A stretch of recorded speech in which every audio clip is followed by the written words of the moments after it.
Hi, my name is Crystal Nelson, and one day I hope to become a therapist. And I have learned a lot of things that has helped me in my own marriage through my studies at BYUI to become a therapist. And I wanted to share one of those things that I have learned, which is communication strengthens marriages and relationships.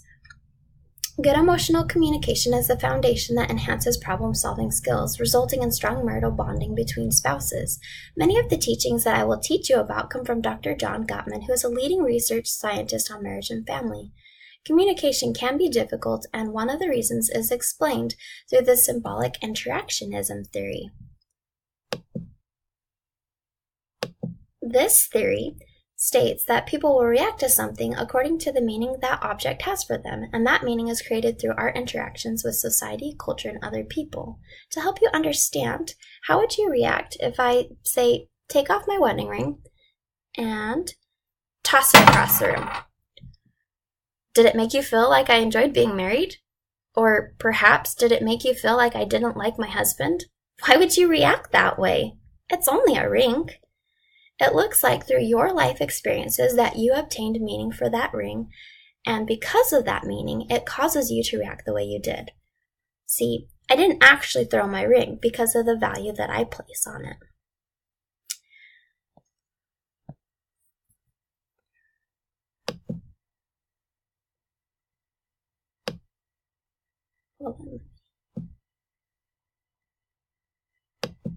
Okay, so remember your ABCs.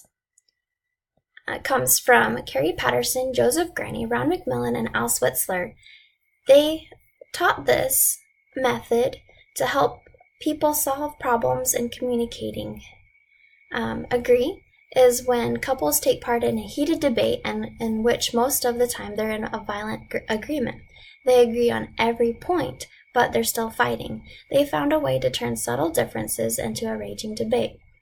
An example of this is sometimes my husband and I will disagree on a punishment when one of our children has broken a rule. These arguments will turn into violent agreements because we both don't realize that we both agree that our children should have some consequence for their choice. But we just don't agree on the method that should be used. The takeaway of this is that when you completely agree with the other person's path, say so and move on. Agree when there's agreement. Agreement should not be turned into an argument. Next is build. The reason most turn agreements into debates is that they listen to a certain portion of what the other person has said. Never mind that it's a minor portion. If it's a point of disagreement, individuals tend to jump all over it and say, "Wrong! You forgot to mention!" And then they go on. But people skilled in dialogue will say, "Absolutely! In addition, I noticed that," and then they'll build on it. See, if there's an agreement with what has been said, but the information is incomplete, build. Areas of agreement should be pointed out first, and then elements should be added that were left out of the discussion. And I promise you that your conversation will go a lot easier if you do this. Next is compare. Finally, if you disagree, compare your path with the other person's. That is, rather than suggesting that he or she is wrong, suggest that you differ. He or she may in fact be wrong, but you don't know for sure until you hear both sides of the story. Start with the tentative, "I think I see things differently. Let me describe how."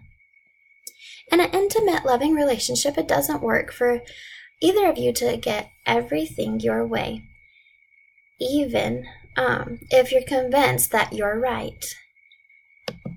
This approach would create such inequality and unfairness that the marriage would suffer. Negotiation is possible only after you follow the steps above. Together, these will create a positive atmosphere. Compromise is not just one person changing, it's about negotiating and finding ways to accommodate each other. In review, agree when you agree.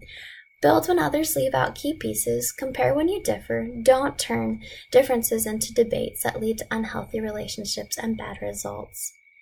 And I challenge you to incorporate these steps into your own communication skills when you communicate with your spouse. Thank you.